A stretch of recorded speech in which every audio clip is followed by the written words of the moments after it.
What's up guys, this is the girl Venix and welcome back to the Hush Designer Studio.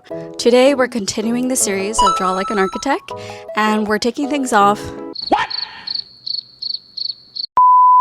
Today we're continuing the Draw Like an Architect series and we're kicking things off with episode 6. We're diving into the basics of perspectives, specifically 1-point and 2-point perspective. Perspectives are super helpful when it comes to giving your viewer a realistic sense of how the space looks from a person's point of view. Do architects usually draw perspectives or do they still draw in perspectives?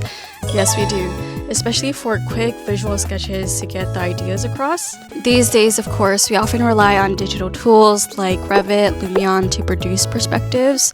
Also, we call them renderings to produce them more efficiently. But understanding how to draw them by hand is still an important skill. If you're new to this channel, hi, welcome. I'm Venix. I'm an architectural designer and welcome to the studio. And without further ado, let's get on to the video. Let's first start off with the materials we need.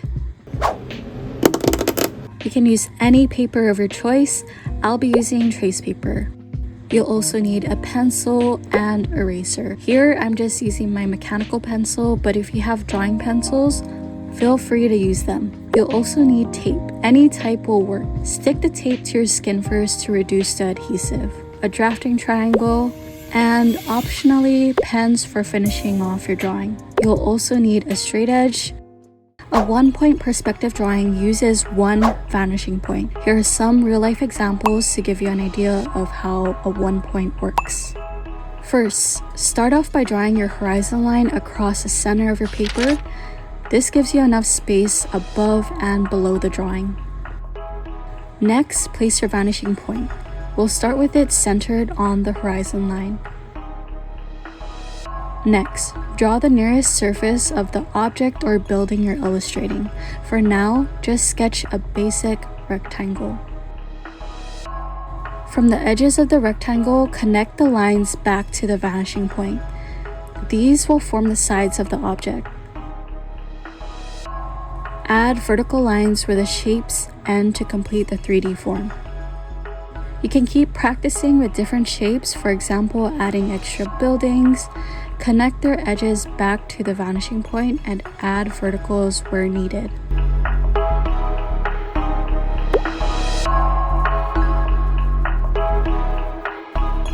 Once you're happy with your layout, erase your guidelines or wait until after you've inked your drawing to erase them.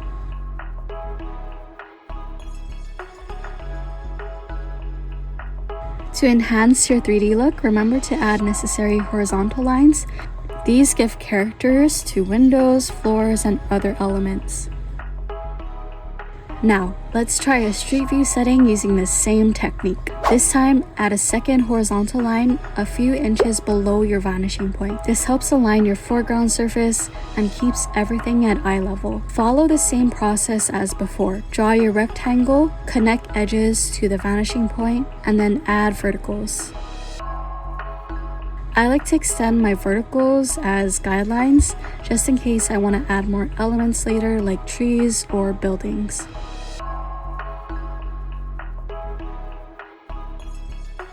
To help with placement, add small ticks or marks to indicate where your floors, windows, and doors will go.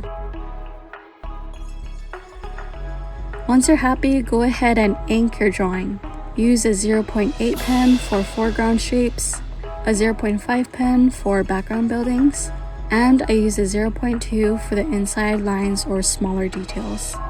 By doing this gives your drawing a clear line weight hierarchy, which adds depth.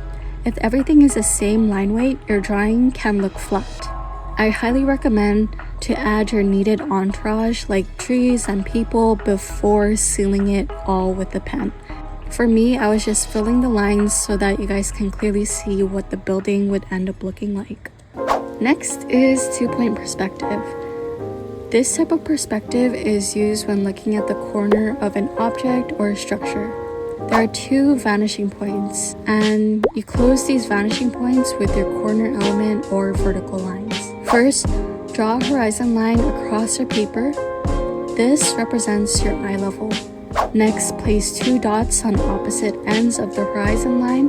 The distance just depends how far back you want to show your buildings or site. All the perspective lines will go to these points.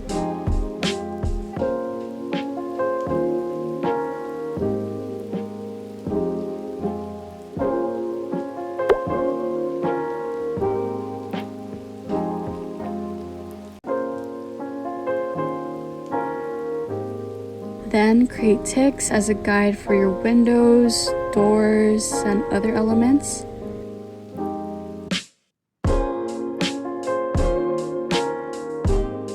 When adding your entourage, remember to match the scale with the help of your guidelines. And that's it, guys. Those are the basics for perspective drawings.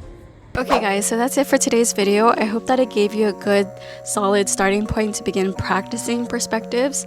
If you want to learn more and keep practicing and improving your architectural drawing skills, be sure to check out my other videos on my channel. If you have any requests or topics you want me to cover, drop a comment down below. And don't forget to like, subscribe, and hit that notification bell so you don't miss out on other future videos. Thanks for watching, and I'll see you guys in the next one. Bye!